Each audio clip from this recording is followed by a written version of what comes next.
The day I asked for a divorce. I slapped the evidence of my husband's 10-year affair with his business partner on the table. Evan stared at the file, his face a mask of shock. So you knew 10 years ago? You already knew about Zoe and me? Yes. A long silence stretched between us. Then. Why now? He finally asked. Why wait until now to divorce me? Because I no longer have to endure it. Our daughter's final exams were over. I was done pretending. I ignored the swirling confusion and shock in Evan's eyes, pushing the divorce agreement across the table toward him. The company shares in your name. We split them 50-50. Everything else, all other assets comes to me. Evan's eyes scanned the document, his brow lowering with each line. He slammed the papers down. Impossible, he roared. How is that any different from leaving me with nothing? I will not agree to this divorce. He leaned forward, his voice rising. And besides, you've been a housewife all these years. Haven't touched the business. I was the one out there grinding, closing deals, drinking until I was sick to build this company. What right do you have to have the shares? I didn't get angry. I simply leaned back in my chair, crossing my arms. My tone as casual as if I were discussing the weather. Fine, let's take it to court. But I should remind you, I continued with the evidence I have. I can easily file for an asset freeze. All our marital property will be locked down, including your shares. And while we're at it, I can also sue Zoe to claw back every penny of our marital funds you spent on her over the years. If I freeze her assets, that will certainly include her shares in the company. I let that sink in. The company is about to go public. The shares of the two largest stakeholders frozen simultaneously. You can forget the IPO. The entire company's operations will be paralyzed. Evan's hand resting on the table, clenched into a tight fist, the veins bulging on his forearm. He spoke through gritted teeth. So you planned this. You deliberately chose this exact moment to bring this up. I held his gaze, my expression unreadable. Do you remember what yesterday was? He looked utterly lost, his eyes blank. Yesterday, I prompted, was the last day of Chloe's final exams. Watching his eyes widen in dawning horror, a bitter laugh escaped my lips. He'd forgotten. Of course he had. How many important dates had he forgotten over the years? My birthday, our anniversary. And now he had forgotten the single, most important milestone in his daughter's life.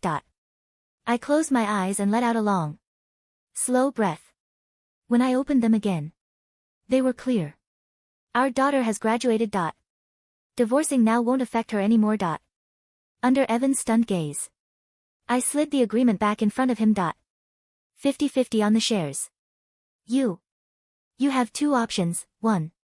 You transfer the equity to me, which will require a shareholder vote. Or 2, you buy me out. He exploded. Are you insane? You're taking everything else. Where am I supposed to get the money to buy you out? I shrugged. Then give me the shares or we go to court. Your choice, you. He was seething, a vein throbbing in his temple. But my face remained a mask of cool indifference. He finally choked out his decision through clenched teeth. Fine, I'll buy you out. It was just as I'd expected. The IPO was everything to him. If we divorced and I took half the shares, his control over the company he built would be threatened. After all this work, he would never allow that to happen. He scrawled his name on the signature line and threw the document at me before storming toward the door. He yanked it open only to find Chloe standing there. She froze, clearly startled. My heart leaped into my throat. My plan had been to finalize the divorce and then gently break the news to her. I had waited until she was out celebrating with her friends to have this confrontation with Evan. I never thought she'd be home so soon. What should I do? How much had she heard, Chloe? I started stepping toward her, but her eyes, red-rimmed and furious, were fixed on her father. Is it true, Dad? She demanded, her voice trembling. What? Mom said, have you been with another woman for the last 10 years? Evan's mouth opened and closed, but no words came out. He just lowered his head in silence. Chloe's eyes welled with tears. She bit her lip, turned and ran. Chloe. I started after her, but a hand clamped around my wrist. Spun around to face Evan's furious glare. Sienna, did you have to do this?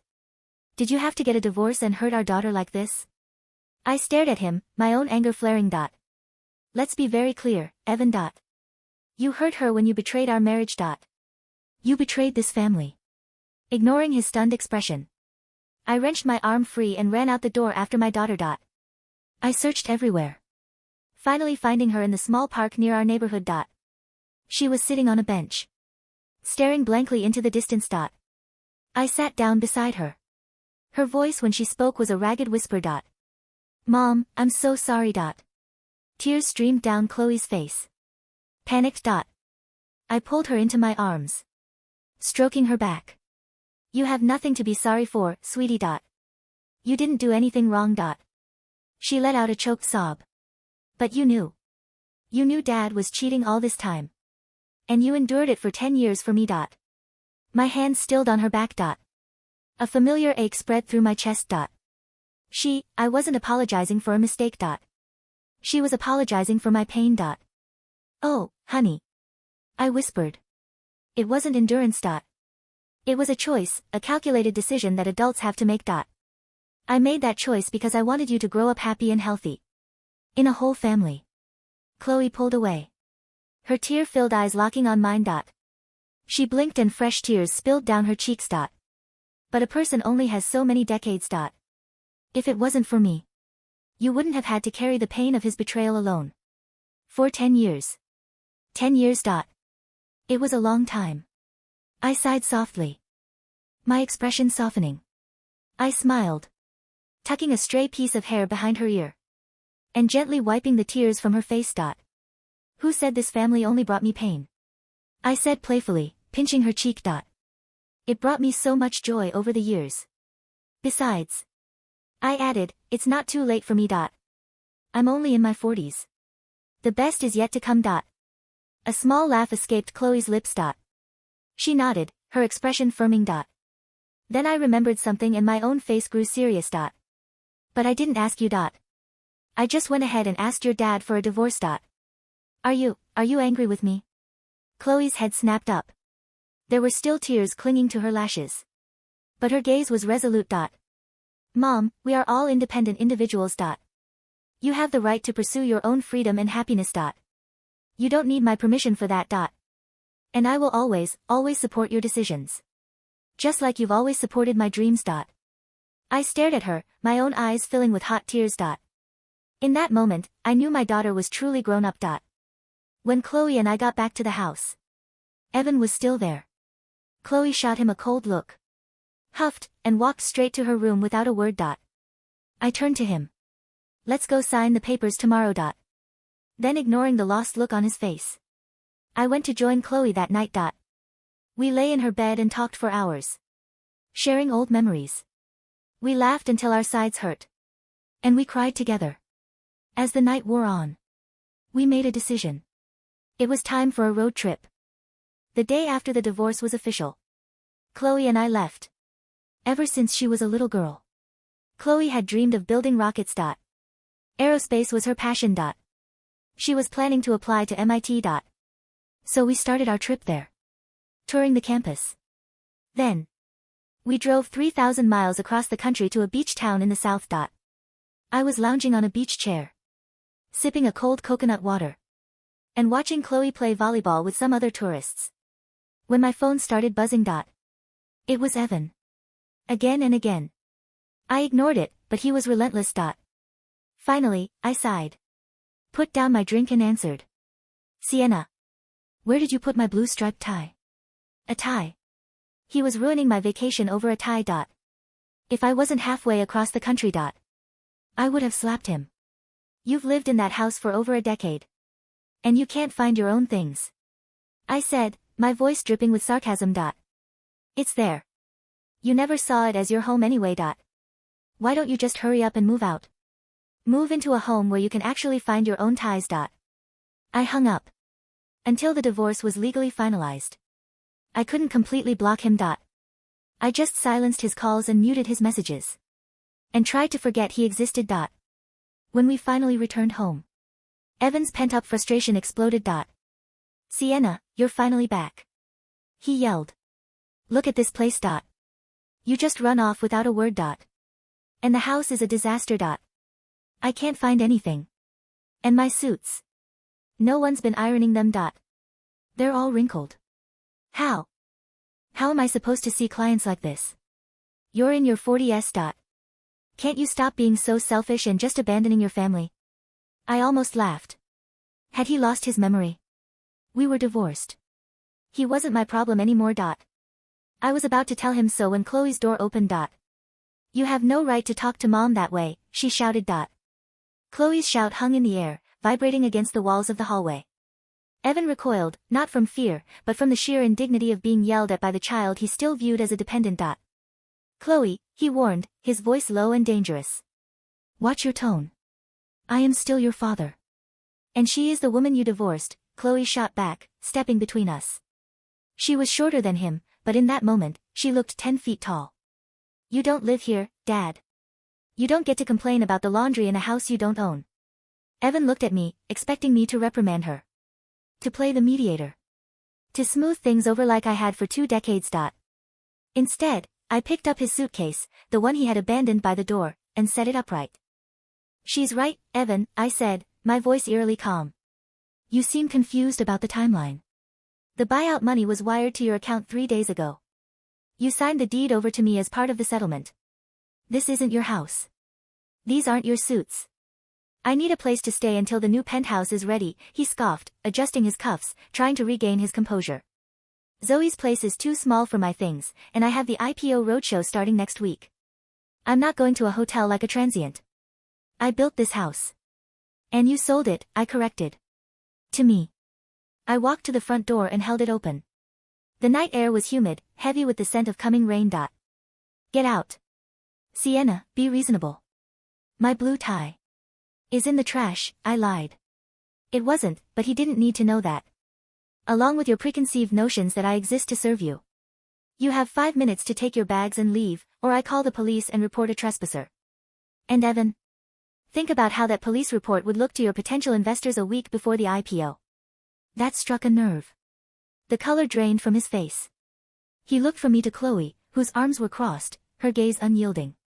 He snatched his bag, the wheels clacking loudly against the hardwood. You've turned her against me, he spat as he passed me. You'll regret this. You're vindictive, Sienna. It's ugly. Goodbye, Evan. I slammed the door. The sound echoed like a gunshot, signaling the end of the war and the beginning of the silence. Chloe and I stood in the hallway for a long moment. Then, her shoulders slumped. The fierce protector vanished, replaced by a tired teenager. I'm going to change the locks tomorrow, I said softly. Good, she whispered. Make them double deadbolts. 6 months passed. Evan quickly discovered that a 10-year affair is very different from a full-time marriage. Zoe was brilliant at marketing, she was the creative force that helped him frame the company's narrative. But Zoe was not Sienna. Zoe did not cook. Zoe did not manage the cleaning staff. Zoe did not track his cholesterol medication, nor did she iron his shirts. Why is the dry cleaning still in the bag?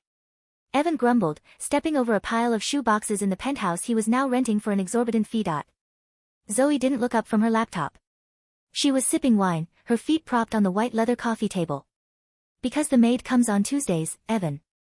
Today is Friday. If you want it hung up, hang it up. I have a meeting with the underwriters in an hour, he snapped. And I have a brand strategy meeting in 10 minutes, she countered, her eyes flashing. I am the COO of this company, Evan, not your housekeeper. You wanted a partner, remember? A power couple. Power couples hire help, they don't nag each other about hangers. Evan ground his teeth. He missed the silence of his old house. He missed the way his life used to run on invisible rails, greased by Sienna's unseen labor. The IPO was approaching, but the valuation was wobbling. The market was jittery. And to make matters worse, the cash flow was tight. Buying Sienna out had drained a massive chunk of his personal liquidity, and to maintain the appearance of success, the penthouse, the cars, the lavish dinners to woo investors, he was burning through cash at an alarming rate. We need to cut costs, Evan said, finally finding a wrinkled shirt and attempting to steam it himself. We can't cut marketing, Zoe said immediately. That's suicide before an IPO. Then we cut the administrative staff. Those are the people who do the actual work, Evan. Zoe stood up. You're stressed. You're taking it out on me. Just, go to your meeting. And fix your tie, it's crooked. She walked out of the room. Evan stared at his reflection. He looked older. The gray at his temples was spreading. He thought of Sienna, lounging on that beach chair, drinking coconut water. She's probably miserable, he told himself. She has no purpose without me. I was not miserable. I was busy. When Evan bought me out, he assumed I would put the money in a savings account and live off the interest, fading into obscurity. He forgot that I had a degree in economics from UChicago, a degree I had shelved to raise Chloe. I didn't just have money, I had capital. And I had freedom. Are you sure about this, Mom? Chloe asked. She was on a video call from her dorm room at MIT. She looked tired but happy, wearing a hoodie with the university logo. I'm sure, I said, looking at the architectural plans spread across my dining table. The tech sector is oversaturated. But sustainable urban agriculture? Vertical farming in retrofitted warehouses? It's the future, Chloe. I wasn't just investing, I was building. I had partnered with a young agronomist I'd met at a conference in Seattle. We were buying up abandoned industrial spaces and turning them into green zones. It was tangible. It was real. It was the opposite of Evan's smoke and mirrors software consulting firm. It's cool, Chloe admitted. Dad called, by the way. My hand froze over the blueprints. Oh. Yeah. He wanted to know if I was coming home for Thanksgiving. He said he and Zoe are hosting a gala. What did you say? I told him I have finals to prep for. I'm coming to you, obviously. I don't want to watch the Evan and Zoe show. Chloe paused. He sounded tired, Mom. And kind of desperate. He asked if you were seeing anyone. I laughed, a genuine, hearty sound. Tell him I'm seeing a very attractive portfolio of assets. I think he's realizing the grass wasn't greener, Chloe said. It was just spray-painted. The day of the IPO arrived a year after the divorce. I watched it on Bloomberg from my new office in the city. Apex Solutions. Ticker symbol, Apex. Evan rang the bell on the balcony of the exchange, Zoe beaming beside him in a designer dress that cost more than my first car. They looked the part. The golden couple. The stock opened at $45. By noon, it was at $48. By 2 p.m., a report leaked. It wasn't from me. I had moved on. But when you build a company on a foundation of lies and cut corners, eventually, the ground gives way. A whistleblower from their accounting department released internal memos regarding inflated client retention numbers. The stock stalled. Then, it began to slide. $40. $35. $28. I watched the ticker tape bleed red. My phone buzzed. It was an old friend, Linda, whose husband was a broker. Message, are you watching this? It's a bloodbath. I didn't reply. I just sipped my coffee. I felt a strange detachment. A year ago, this would have destroyed our family finances. Today, it was just a news story. Evan was pacing his office, sweat staining the armpits of his bespoke suit. Who leaked it? He screamed at Zoe. I don't know, she shouted back, tears streaming down her face, not of sadness, but of panic. The board is calling for an emergency meeting. The stock is tanking, Evan.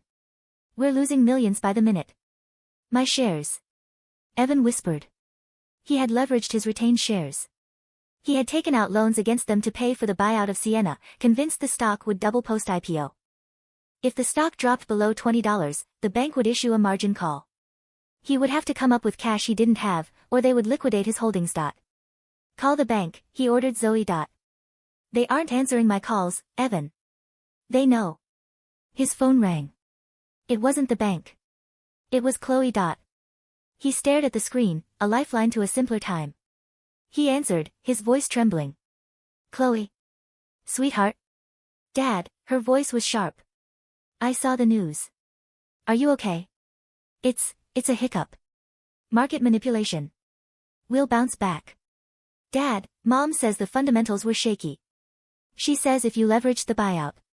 Don't talk to me about your mother, he snapped, the stress causing him to lash out. This is her fault. She bled me dry. If she hadn't demanded that cash, I would have a cushion. Silence on the other end. You're blaming Mom? Chloe asked, her voice dropping an octave. You cheated on her for a decade. You forced the divorce. You agreed to the buyout because you were too arrogant to share control. And now that you failed, it's her fault. You don't understand business, Chloe. I understand accountability, she said. Good luck with the board, Dad. She hung up. The stock hit $19.50. 3 months later. The fall was spectacular. Evan had survived the ousting as CEO, but barely. He was now a figurehead, stripped of executive power, watching a new board-appointed CEO dissect his company. His shares had been liquidated to cover his debts. He was still rich by normal standards, but by his standards, he was destitute. The penthouse was gone. He was back in a modest condo. And Zoe was gone. She hadn't left dramatically. She had simply accepted a position at a rival firm in London. The love of his life, the passion that was worth destroying his family for, turned out to be as transactional as a merger. I was inspecting a new hydroponic facility when he showed up. He looked thinner. He wasn't wearing a suit, he was wearing jeans and a polo shirt that looked slightly faded. He stood at the entrance of the warehouse, looking out of place amidst the humming LED grow lights and the lush walls of basil and kale. Sienna. I wiped my hands on a towel and walked over. Evan. Security let you in? I told them I was an investor, he lied weakly. What do you want? I heard you're doing well. This place, it's impressive. It is. He shifted his weight. Look, the settlement, the tax implications were more severe than I anticipated. And with the stock crash. I'm in a tight spot, Sienna. I stared at him. Are you asking for money? I'm asking for a loan, he corrected quickly, his pride flaring up like a dying ember. Just to bridge the gap until I can launch my next venture. I have a great idea for. No. Sienna, please. We were married for 20 years. Doesn't that mean anything? It meant everything to me, I said, my voice steady. That's why I stayed. That's why I endured. But to you, it was a safety net. And you cut it. I stepped closer to him. You have a degree, Evan. You have experience. Go get a job. Work for someone else. Grind. Isn't that what you told me? That you were the one grinding while I sat at home? Now is your chance to prove you can do it without a support staff. You're enjoying this, he whispered. No, I said honestly. I'm not enjoying it. I'm indifferent to it. You are a stranger to me, Evan. And I don't lend money to strangers. I turned around. Please show yourself out. 4 years later. The Cambridge sun was bright. Chloe walked across the stage, her mortarboard decorated with a rocket ship. She shook the dean's hand and held up her diploma. Summa cum laude. Aerospace engineering. I cheered until my throat was sore. After the ceremony, we stood on the lawn, taking photos. Chloe was radiant. She had already accepted a job at NASA's Jet Propulsion Laboratory. Mom. She hugged me tight. We did it. You did it, baby. This is all you. I saw him then. Standing by a tree, away from the crowd. Evan looked better than he had that day in the warehouse, but he looked defeated. He was wearing a suit, but it was off the rack. He held a bouquet of flowers. Chloe saw him too. She stiffened. Do you want to talk to him? I asked. She hesitated, then nodded. I'll be right back. I watched from a distance. I saw Chloe walk over. I saw Evan hand her the flowers. I saw him try to hug her, and I saw her accept it, but briefly. They spoke for a few minutes. He handed her an envelope, likely a check, small but all he could afford. When Chloe walked back to me, she didn't look angry. She looked at peace. What did he say? I asked. He said he was proud of me, Chloe said, smelling the flowers. And he said he was sorry. Do you believe him? I think he's sorry he lost, Chloe said shrewdly. But maybe he's a little sorry he hurt us, too. It doesn't matter, though. No. No, she smiled, linking her arm through mine. Because he's just a chapter in the book, Mom. He's not the whole story. I sat on the balcony of my home, a beautiful, modern house overlooking the ocean, paid for by the success of my green tech firm. The company had gone public last month. The IPO was a massive success, largely because the CEO, me, was transparent, cautious, and valued long-term growth over quick profits. The phone rang. It was my partner, in business and recently, in life, David. Ready for dinner? He asked. I booked that place you like. Give me 5 minutes, I said. I looked out at the waves. I thought about the woman who had sat at that dining table 10 years ago, terrified of the future, slapping a file of evidence down with shaking hands. I thought about the fear of being alone, of being just a housewife. I took a deep breath of the salty air. Evan was right about one thing. He had been out there grinding, building a company. But he had forgotten the most basic rule of architecture: if you neglect the foundation to decorate the penthouse, the whole thing eventually collapses. I had spent those 10 years building a foundation, raising a brilliant daughter, maintaining my dignity, preserving my strength. And when the time came to build my own tower, it soared. I grabbed my purse and walked out the door, leaving the past where it belonged, in the rearview mirror, shrinking with every mile I drove toward the horizon.